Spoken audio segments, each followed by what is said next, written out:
live on Facebook. All right, good evening. It is Thursday, June 11th, 2020. My name is Catherine Burton, and I have the honor to serve students here at Arkansas State University Beebe as the Director of Advising and Learning. Welcome to the next session of our virtual summer series entitled First Year Information, or FYI Sessions. Throughout the summer, each Thursday at 7 p.m., we will be hosting live FYI sessions where prospective students and newly admitted students have the opportunity to engage with our campus professionals about scholarships, financial aid, academic advising, and student life. Over the next 30 minutes, we'll be speaking with Zach Tucker, the Director of Student Life, in a moderated conversation about on-campus living this fall semester, followed by an opportunity for you to ask questions directly to us using the chat box. If needed, Zach can organize a follow-up session with you for extended Q&A on personal matters or specific matters. So let's get started. Zach, tell us a little bit about yourself and how you ended up as Director of Student Life. Absolutely. So like you mentioned, my name is Zach Tucker, and I have the honor of serving students as the Director of Student Life. And student life, and I think it's important to explain why I'm here at this position. Student life at ASU-Beebe is on-campus housing. It's our student leadership experience. It's student activities. It's on-campus organizations, and we do facility management for the college, kind of conference services. So that was my college experience when I went to college. When I went to college, I had the opportunity to go away to college. So I went to college about 5 hours away from where I grew up in Marktree, Arkansas, up in Northeast Arkansas. And I went down to UAM in Monticello and had to live on campus, and I absolutely fell in love with meeting new students or meeting fellow students that were new to me, new friends, engaging on campus and getting involved. I was involved in a few student organizations. I had the opportunity to get involved in student government. I was a political science student, so student government was a natural fit, I think, for my interests. I ended up being student body president at UAM and did some amazing things. And it was because of my involvement that I was really interested in higher ed. After graduating with my bachelor's degree, I had the opportunity to work for UAM, where they helped pay for my master's degree. I got a master's degree in community and economic development. I stepped out of higher ed for a little bit and worked in local government and nonprofit. And when the opportunity arose to come back to higher ed, I was super interested in looking for a campus community that felt like UAM. UAM was they're the only open enrollment 4-year institution in Arkansas. So a community college was a perfect fit, I think, for what I enjoy, what I understand, and one of the reasons why I like this job, helping students with on-campus experiences, engaging across campus, and particularly those students that maybe this is their first time being exposed to college, maybe they're first generation students. Maybe they feel attending a community college means they can't or they won't get that full college experience, and being able to help coordinate our amazing team here at ASU-Beebe to help support students and having that full college experience at a smaller institution. And that's one of the reasons why I chose ASU-Beebe, and I was really glad that they chose me for this position. Absolutely. So let's start with a very broad question that kind of piggybacks off of that. Why should students choose ASU-Beebe?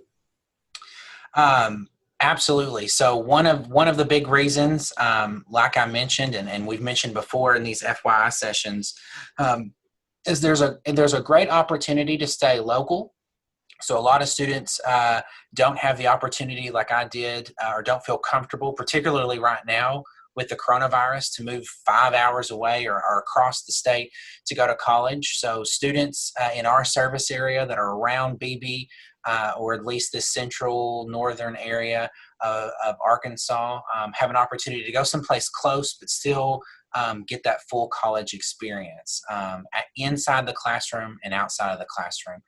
One of the things that coming into a community college that I kind of thought about, and it was one of those preconceived notions about community colleges. Maybe academics wasn't of the same rigor as a four-year college, and I have found that that is not the case.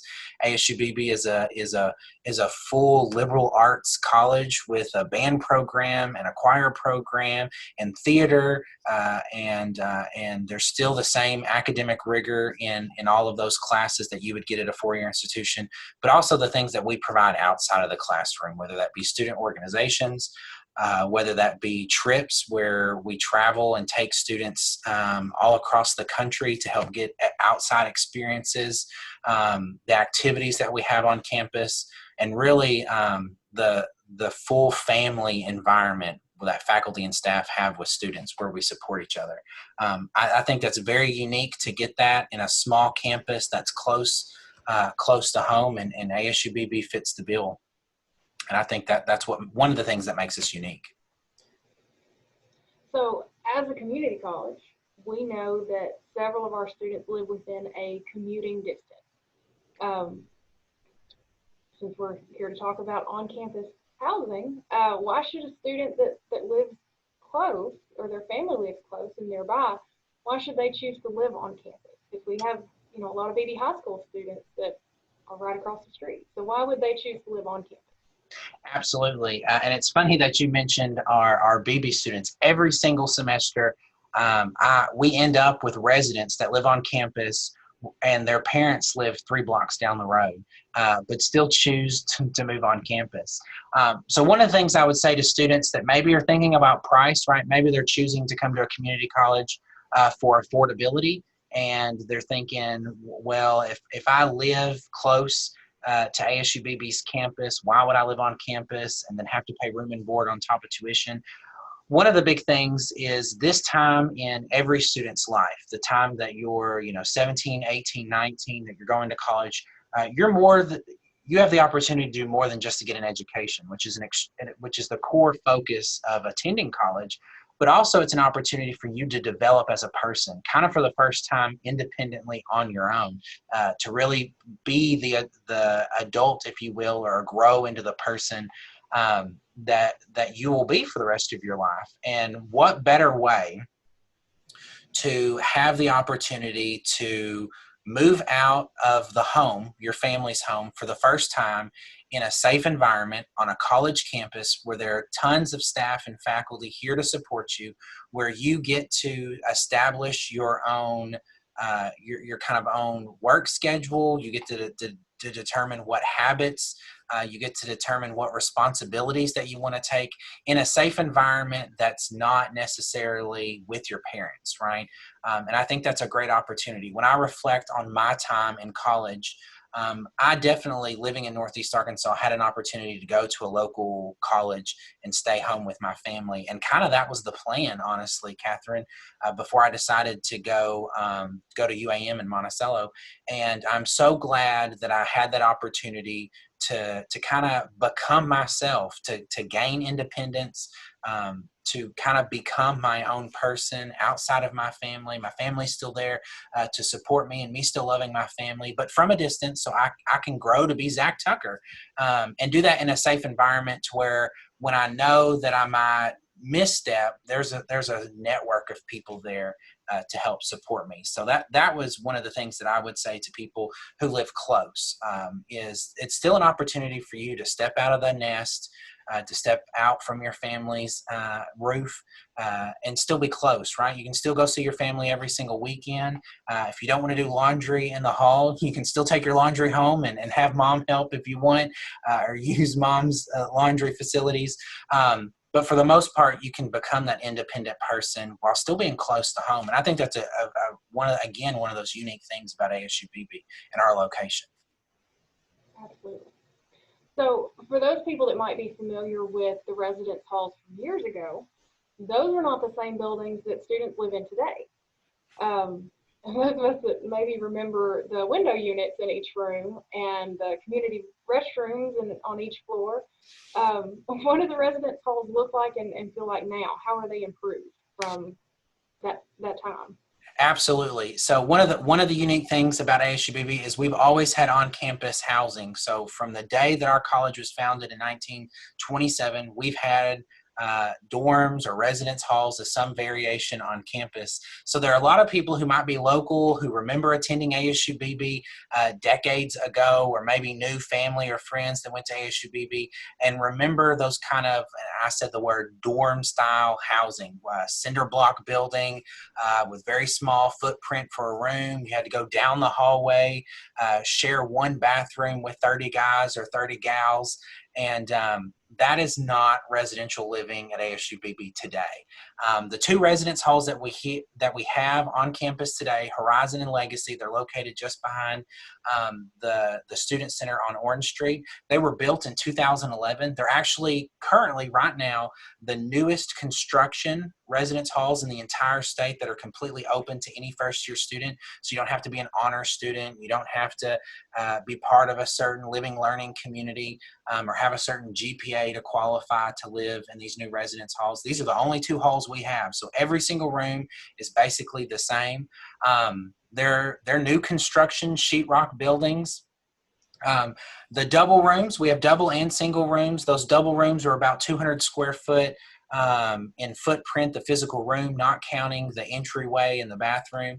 And the single rooms are about 150 square foot living space, not counting, again, that entryway and the conjoining bathroom. One of the big things is their suite style. Every single room is a suite style room. Again, it's not having some camp style bathroom down the hallway that you have to put on your robe or your towel and walk down and back to take showers. Suite style, for those who don't know, are two rooms that are connected by a bathroom. So at the most, if you're in a double room, that's 4 people sharing one bathroom. But if you're in a single room, which is a big opportunity for this fall, it's only 2 people sharing one bathroom. And again, it's just 2 rooms connected by one bathroom. In our residence halls, we have tons of common space. Every single hallway has 3 lobbies, 2 in-cap rooms. That might be a TV lounge, that might be a study hall, and then one big lobby with a TV and a large sectional on every single floor.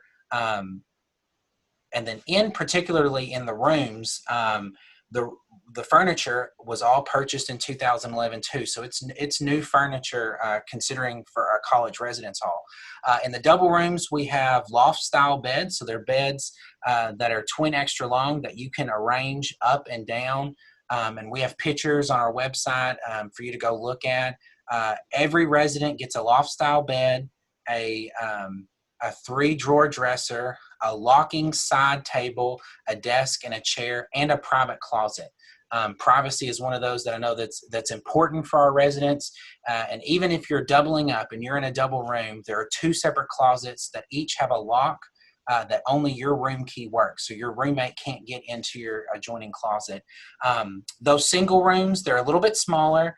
You get all the same furniture, the dresser, the locking side table, the desk, the chair, but instead of that loft style twin extra long bed, there's a full-size bed that's at a normal height. And you can adjust that full-size bed down if you want. And one of the cool things about both the full-size bed that can adjust and those loft-style beds, one of the reasons why we got those when we did is you can move them up and move your furniture underneath if you want more floor space. So if you want to put your dresser and your end table or a refrigerator or a microwave underneath your bed, those beds lift high enough for all that stuff to scoot underneath to allow there to be more square footage space. If you want to bring in your own recliner, which for this fall we kind of are discouraging folks to bring their own furniture, but that's definitely an opportunity if you wanted to bring some of your own touches to the room, move all the furniture around. It's all completely movable. We allow the residents to rearrange the furniture just as long as they don't stack the furniture on top of each other to scratch the top surfaces. But they're really, when I came to ASU-Beebe and I toured the halls on my job interview, I was floored that this was where, I was floored, I should say, that this was where freshmen get to live. At most colleges, freshmen get to get stuck in that cinder block dorm community camp bathroom style building that was built in, in the 50s. So to have something to where a first year student can walk in to really what's upper class living quarters if you were at a 4-year institution. So Zach, tell us which students are eligible for ASU-Beebe housing. Absolutely. So this is a question we get a whole lot. As you know, ASU-Beebe is more than just our Beebe campus. We have a campus at Searcy, a campus at Heber Springs. We have online students. We have students that attend the Little Rock Air Force Base site. Any of those students qualify to live in on-campus housing on the Beebe campus as long as you're a full-time student. So you have to be in 12 hours minimum. And so as long as you're taking 12 or more hours, you qualify for housing. And we do typically have several students that are taking full classes on the Searcy program or the Heber Springs campus that live on campus at ASU-Beebe. So just because you're not taking classes specifically on the Beebe campus does not mean you don't qualify to live on campus on the Beebe campus. Okay, so as a student, I'm interested in living on campus, and I love the facilities so far. What about food? How does meal service work? Yeah, so food is a big deal for anyone, right? But particularly students who are moving away from home, living on campus, don't have a limited income. Well, every single one of our on-campus students are required to take out a meal plan. And we have in the Student Center, where both of us are right now. But in the Student Center, we have a cafeteria. It's a full cafeteria that serves 3 meals a day during the week and 1 meal a day on the weekends. And your meal plan is automatically covered all the meals. So if you live on campus, you're going to purchase a meal plan. It's in part of that room and board package, so you don't have to worry about signing up for a meal plan if you're living on campus. The price is $1,200 a semester. Again, that's part of that room and board package. It ends up being about $3.10 a meal. And every meal is all you can eat. So you can keep going back more and more. One of the cool things about the cafeteria on the Beebe campus is in the food line, there is a hotline, which kind of is home cooking, if you will. Then there's a grill line where there's burgers and fried food done every single meal. There's a fresh salad bar. There's a deli line where someone will make custom sandwiches to order. And then there's a dessert bar. And all of that is included in your meal plan. All residents have to do is come in, swipe their ID card, their resident ID card, and they'll be automatically allowed in. It's going to be a little bit different in the process with COVID this fall, but the cafeteria is going to be open for all of our students. They're still going to be able to go in, sit in the dining hall, eat, or take the food back to their residence hall room if they want. If you attend classes on the Searcy or Heber Springs campus and you live in the residence halls, your meal plan will work on those campuses too. And then one of the things that even just on the subject of food, outside of residence halls, our commuter students can purchase meals. They can purchase meals in 10 blocks, which are cheaper than buying meals out individually, or they can purchase meals at the coffee shop in the Owen Center on the Beebe campus that serves a la carte, where you get to pick which items you want, and it's kind of like a little convenience store. And that opportunity is on the Searcy and Heber Spring campus as well for our commuter students to eat on campus, so they don't have to worry about leaving campus, going through a drive-through, shoving food in their face, and then getting back to campus for a class. So all of our campuses, our traditional campuses, Beebe, Heber Springs, and Searcy, have on-campus dining that's available to both residents and our commuter students. And I know a lot of us that work on campus come eat in the cafeteria, so I think that's our option as well instead of going fast food. Absolutely. One of the best opportunities I think to engage with staff as a student is catching them in the dining hall during lunch, right? You'll see faculty, you'll see staff eating in the dining hall. Social distancing is going to make that camaraderie and interaction that we love on a college campus a little bit different than normal, but that opportunity is still going to be there to see staff and faculty eating and potentially eat with them at the same table. Absolutely. And I want to repeat, for that meal plan, you said it averages out to about $3.10 a meal, and it's all you can eat, which not a lot of our local restaurants or fast food uh, places will let you do all you can eat. They're not a big fan of that. Absolutely. $3 is a really good price. So It is. It is. Listen, in college, my wife and I, we both went to college together. I think we put on our freshman 15 going through the Taco Bell drive-through. And today, it's not as cheap as it was. You definitely can't get a meal for $3.10 at most of your fast food restaurants. absolutely not. Okay, so building on that, students right now should be making a budget for college expenses. How much does living on campus cost, and what all is included in that cost? Absolutely. So the double rooms on campus are $2,800 even. That's room and board. That includes rent. It includes utilities. It includes unlimited laundry. We haven't even talked about there are laundry facilities in each of the residence halls. They're not coin operated. You just go and use, and it's unlimited cycles. There's no limit like some other campuses might have. And that $2,800 includes your meal. So that meal plan is included in that. So it's really affordable for, what's going to be 4.5 months, rent, utilities, unlimited laundry, and meals for $2,800. The single room is $425 more. So a single room, full room and board is $3,225. But again, that's still affordable for rent, all utilities, and utilities, of course, if you were getting an apartment off campus, you have water, you have electricity, you have internet, gas, all of that stuff. We take care of all that stuff and don't want our residents to have to worry about all of that jazz. So all that's included in that one particular price. On our website, and I will post it in the chat on Facebook, is a link to our room and board chart for people to go back and reference.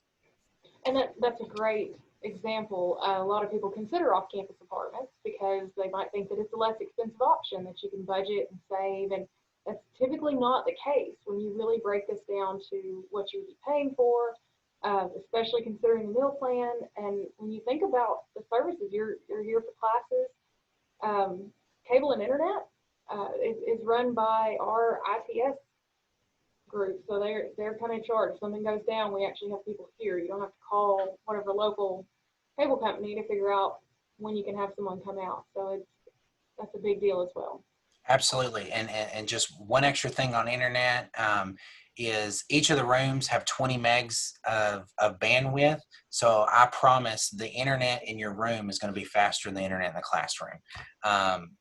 And that's just how committed we are to residents to make sure that you're able to do college the best that you can and give you those services. Another thing in affordability that I didn't mention when we talked about cost, and it's a big difference between living on campus and living off campus, is if you live on campus, if you have enough financial aid, you qualify for enough financial aid, it can pay or go towards your room and board. Those room and board charges that we talked about go on a student account just like tuition and fees. So your financial aid, if you qualify for enough, can help pay for that. While if you live off campus, you don't get extra financial aid for living off campus, or you can't use those financial aid dollars to directly pay, I should say, for off-campus living. You're still stuck with paying a deposit for all those utilities, a deposit for rent, paying rent and all your monthly expenses and food. I mean, using your financial aid to help pay for food, on-campus living is the only way that you can do that. So when I worked in admissions, I got this question a lot from parents. So let's talk about parents for a second. So for those people that might be concerned about their student moving out of their home, for the first time, let's talk about campus living, the safety of campus living, I should say. Absolutely. So our residence halls were designed with safety and security in mind. And in fact, that's, the safety and well-being of our students is in the mission statement of the Student Life Office. That's what we're here. That's what we're here for. That's part of why we're here, to support your students and student development. In real technical terms about what security we have to offer, every single resident lives behind a triple access security system. So the front doors of every building are locked with card access. So only resident ID cards work to unlock that front door.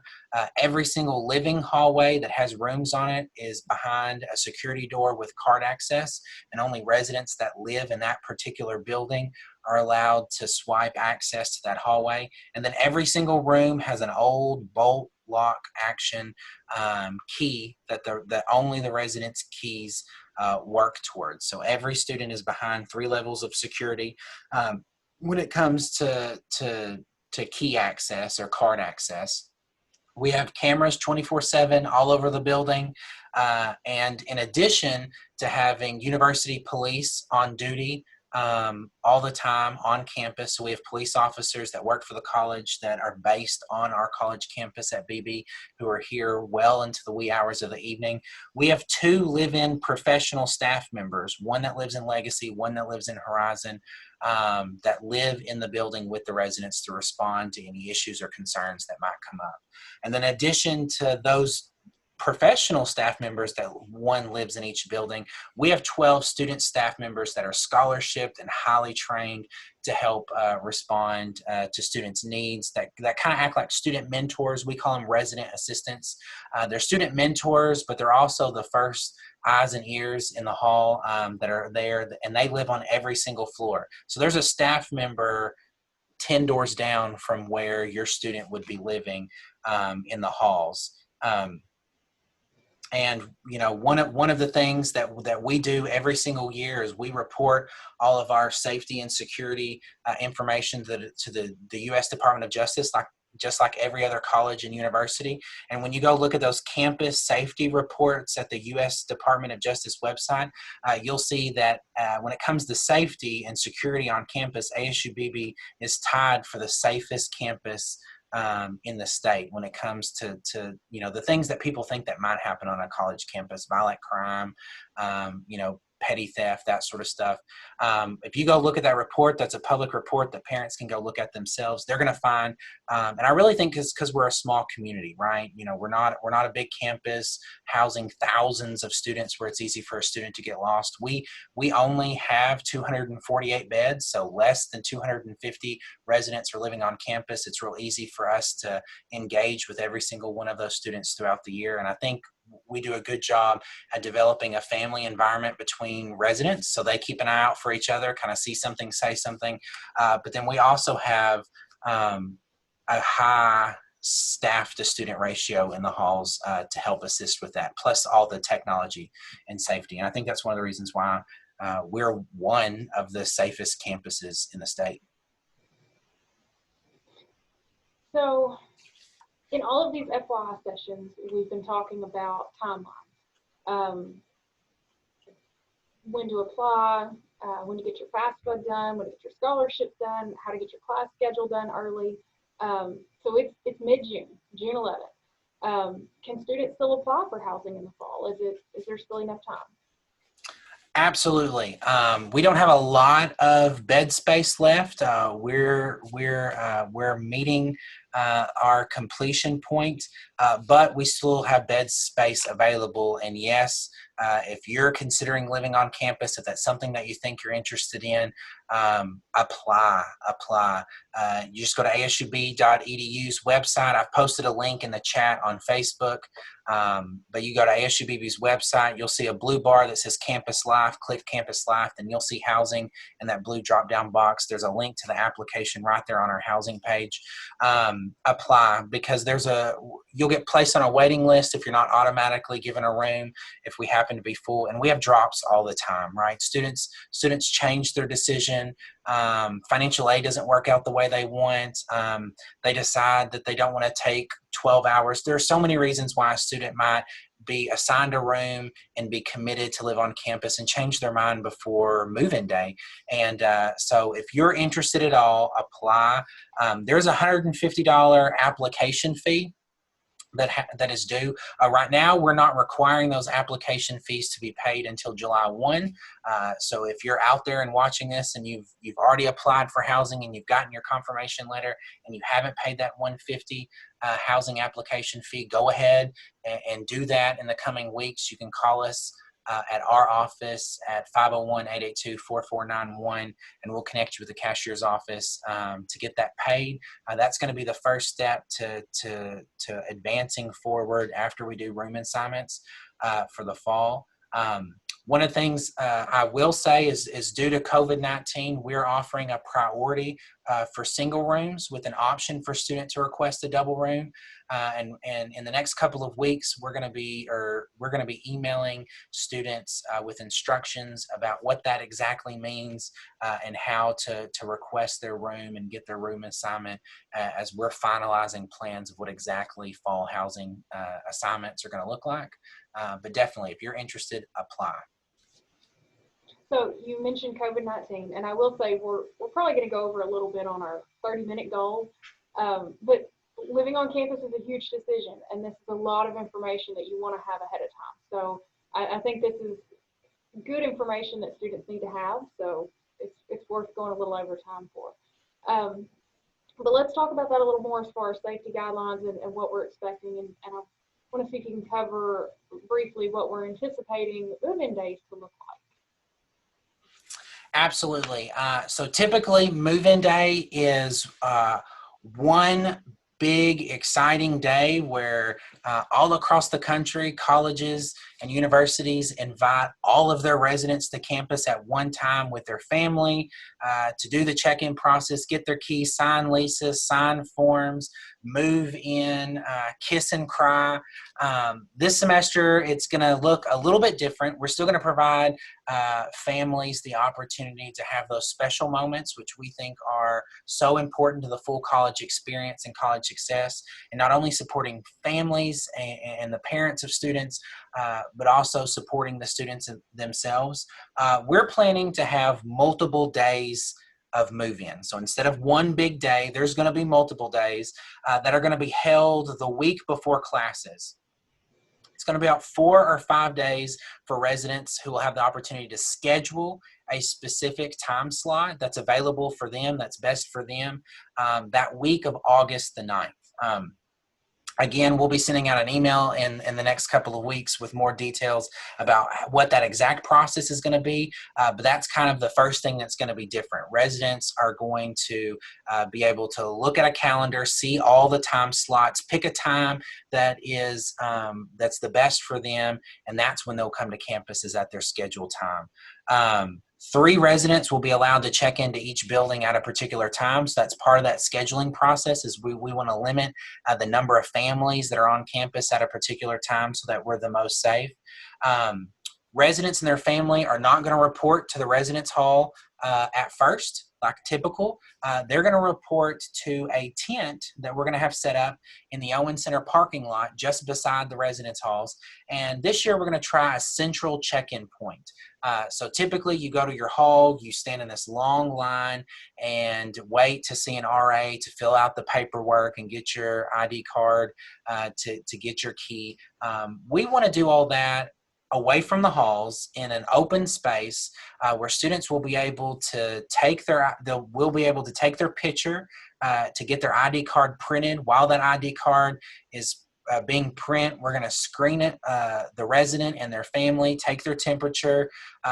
We're going to give them the room key. We're going to give them a welcome packet, and then they're going to be able to digitally sign our forms. So there's a lot of forms that a resident has to sign, including the lease. We're going to try real hard for all of that to be digital this year, and which is going to be a great move forward. And after they finish at this central check-in, after their ID card is printed, and it's really the amount of time that it takes you at the DMV to get your driver's license printed, that's the amount of time that we expect you to be at our check-in center. You're going to take the picture, the card's going to print to the card printer. We're going to take you through the process of signing, verifying your identity, giving you your key and your welcome packet. And then when that ID card's printed, you'll be able to go back to you're going to get to go to the halls. You as a resident and up to 2 guests, we're going to limit it to 2 guests or family members, are going to be able to move your stuff into your room. And you're going to have 60 minutes, an hour, to be able to move in and say your goodbyes before your guests or your family members are going to have to leave. To help this process, because a lot of people bring a lot of stuff to fill the room because they're going to be living here for possibly, the next 10 months, through the spring semester. Although we're encouraging residents not to bring everything in the kitchen sink, just in case there is that opportunity, or not an opportunity, in case there's the situation like there was in the spring, where residents might be given the option to leave for the best safety of the community. We hope that residents will be able to stay on campus through the whole 10-month academic year, that the lease that they're signing. But we're asking them not to bring everything. So that example of bringing a recliner, maybe don't bring the recliner this year. Maybe not bring all 4 seasons of clothes, maybe just the one that we're in, and you can go back home later and swap your clothes out, that sort of thing. But to help with the move-in process, we're purchasing moving carts. So think about those old-timey large laundry carts. Maybe from the movie Annie, Little Orphan Annie, how she sneaks out of the orphanage. We're buying several of those large moving carts that residents are going to be able to have access to, put more stuff in, and carry more stuff in and out of the hall, and hopefully make less trips to help guide them through that 60-minute window so they can get their stuff moved in. And so they have an opportunity to experience something with their families before their families have to leave. In the residence halls, there will be staff present to help answer questions and disinfect common areas like elevators and stairwells, and to help with work orders that might pop up or that sort of thing. But I think we got a real good plan for move-in day to still be fun, still be exciting, but allow us to practice this new social distancing world, and still get that full college experience. And that sounds like a great plan, and it may work better than what we've done in the past. If you're going from lines to no lines and a very short process, we may be changing some of what we're doing for the future. Okay, so what other changes would Student Life be preparing for fall housing under social distancing? Is there anything past move-in day? Because that doesn't end with the first, the week before school. Absolutely. When we've been thinking about the fall, move-in day is the big day. This year it's the big week. But we've been planning for what the rest of the fall and the spring are going to look like. Because again, we want to provide students that full college experience. That's our niche. That's what ASU-Beebe does well. And we don't want COVID to mess it up for students, honestly. We still want students to feel like they're having a college experience, even in a world of social distancing. The first thing is safety first. I mentioned earlier there are 2 live-in professionals that live on campus. This guy is one of them. I have a wife and a 3-year-old daughter named Hattie. We live in the residence halls. So when we're planning for what are we going to do on campus, I have my 3-year-old daughter in mind on, how do we make this something that is still safe, and how do we still have fun? One of the unique things about ASU-Beebe and housing is we never closed housing. Catherine, because you've seen students in and out of the student center. When COVID happened and a lot of universities sent their residents home and closed the halls, we left our halls open for the students who needed it, who didn't have reliable technology at home, that maybe got a local job and didn't want to have to quit a job to go back home. Or frankly, we have students that this is their primary residence.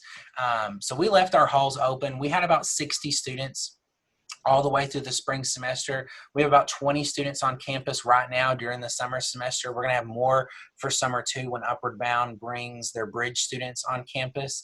So we've had an opportunity to test the limits, if you will, to figure out how do we do socially engaging activities. What does the residence halls look like with social distancing? We're automating a ton of processes and services, like I mentioned with the forms. Later this summer, we're going to be launching and announcing the residents a new ResLife portal, an online platform where residents can report work orders, sign up for activities, view their housing billing, rooming assignments. It's going to be a great opportunity for RAs and housing staff to engage with residents in a virtual platform. One of the things that's going to be different is all of our common spaces. Like I mentioned before, we have tons of common spaces in our residence halls. They're going to be locked, and residents through the ResLife portal are going to have to reserve a space, and an RA is going to have to unlock the space for them for a particular time that they scheduled to have that study room or TV room. They're going to be asked to social distance and wear masks in those common spaces. So we still want to provide services towards our students, but again, with those guidelines. One thing that is definitely gonna be a disappointment for some of our residents that I think is good to communicate now, there will not be any visitation of off-campus guests this fall.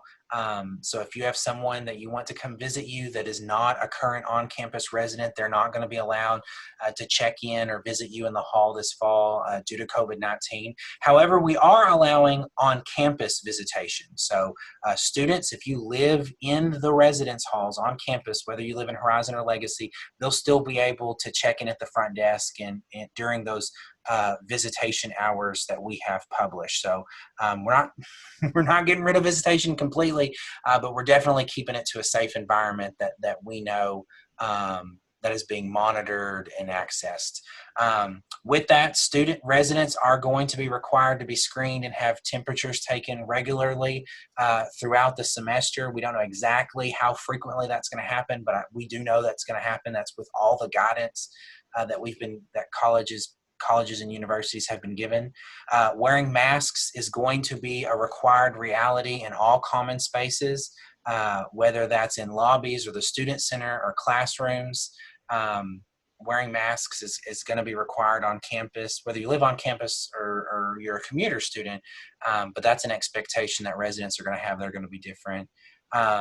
But again, that college experience is not going away. We have plans for some limited, smaller attended in-person activities that we plan to do during Welcome Week and throughout the semester. The RAs always do a good job at coming up with activities to do in the residence halls that maybe would attract less than 20 residents, but still give an opportunity for them to have fun things to do in the halls. Virtual engagement for those resident assistants. Each resident assistant is assigned 15 to 20 residents based on major and interest, and they're going to virtually engage with one-on-one conversations and activities that they're going to do. And in the spring, we had some very interesting things that we developed to help do social distancing. We put together an outdoor miniature golf course so students could social distance and play miniature golf. That was a fun thing. We have planned to do online talent shows where they're going to be Zoomed just like we are here. Talent shows. We're doing a lot of investment and training and what are some cool ways that we can use Flipgrid. Many students may have used Flipgrid in high school to allow that social engagement. We had a lip sync battle competition, shared movie night, using Netflix party. So there are tons of activities that we're still gonna offer for the fall. Well, and I think that's a great point that you made a couple times there with examples that we didn't close the halls, and though we don't know exactly what to expect this fall and how that will look down to every guideline, this is not new for us. We've been doing this since spring. I know you and your staff watch the governor's forums every day and keep track of exactly what's going on and exactly where we stand. So between that and working with colleges across the country with what everyone else is doing and how everyone else is handling this in different areas. So it's not new information, but we will continue to follow what we've been doing. So not completely new protocol. We will just change as we go. So I think that's a great point that you made. Okay, so students who have already applied or students that are watching this now and are going to go home tonight and apply, to live on campus? When can they expect to hear about room assignments, more details about move-in day, and more about the Red Loft portal? Absolutely. So we're sending an announcement this week about that $150 application fee that's due before July 1st. That's going to happen this week. And then in the coming weeks, we plan there to be an announcement about that Res Life portal and move-in day. We understand for those students who've already applied and are emailing and so anxious to figure out what fall is going to look like. We understand the worry the waiting game creates for our students, and we do not prefer to operate like this and under these circumstances. But with the current environment, we want to make sure that we have all the information and the best information to communicate to our residents at one time, so they don't feel confused with our communication. So that's one of the reasons why we're playing this waiting game, to make sure that we have a full announcement where we can announce a plan that covers everything, so our residents will have a clear expectation and feel comfortable in having an understanding of what fall, move-in day, room assignments, what all that's going to look like. So I know we're super close, but by the end of June, our plan is to have room assignments out to residents and an announcement about that Res Life portal and what the fall and move-in day are actually going to look like, the nitty-gritty details.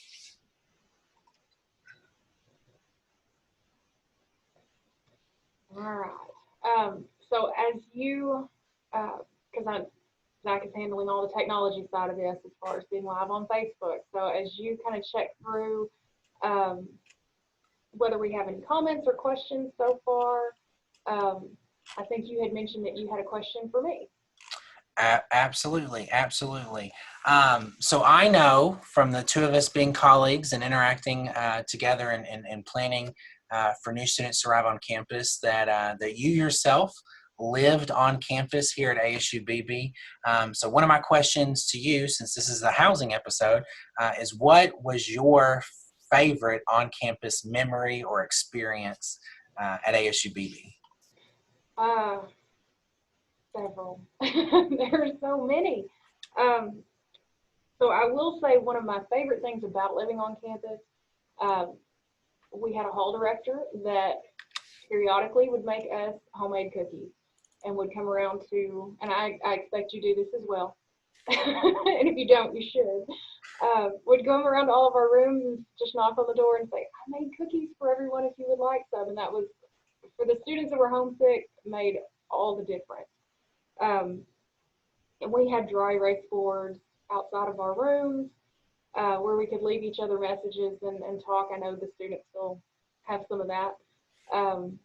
But I would say probably my favorite was, we knew, since the residence hall students that lived on campus were a pretty close group anyway, dinner was going to consist of us all meeting up at the same time in the cafeteria and having dinner together. And that was, college is a hard transition time. And for a lot of students, that's kind of a rough time. And to have people that you live with and go to class with and may not always have the same classes with, those times that we could sit down and have dinner together, that was probably, and we had TV in the cafeteria, but they didn't actually show the shows we were wanting to watch, and we didn't have internet on our phones. So we actually had to sit around and look at each other and talk to each other and try not to get into food fights, which may or may not have happened a couple times. I do not endorse the food fights. No one heard that. No, definitely. That was one of, in my college experience, that was the same way. Texting your friends, figuring out when they're going to go to the cafeteria, lining up schedules. I mean, I remember altering my daily schedule to ensure that I could go to the dining hall at lunch or dinner when most of my friends could, so we could all pile up on a table together, talk about our day, talk about life, that sort of thing. It will be very interesting this fall with social distancing, and the cafeteria is going to be set up a little interesting, how creative our students are. I believe they're still going to do that, right? They're still going to have those experiences, but how are they going to do it with only four chairs at a table and a table every other table spaced apart? I still think those experiences are going to happen because I think we would have made them happen when we were in college. So no, that's a good experience, a good walk down memory lane for me too. I do not see any questions. I'm going to refresh the screen and run over to double check.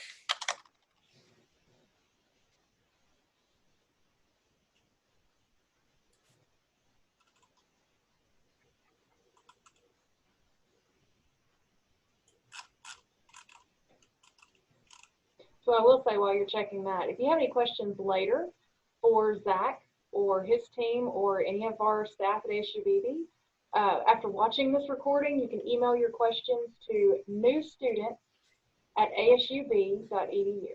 So that's new students, plural, at asub.edu. Absolutely. No, there are no questions out there. All right. So Zach, thank you so much, and thank you to those viewing this conversation, either live on Facebook tonight or the recording. Like all of our FYI sessions, this conversation will be archived on the ASU-Beebe website. So you can go to asub.edu/new students/FYI. And again, if you have any questions, email us at newstudents@asub.edu. Thank you again for watching. We will see you next week, Thursday, June 18th at 7 p.m. when we meet with the cashier's office about your student's account and paying for college. All important, paying for college. Mm-hmm. Thank you. Good night. Good night.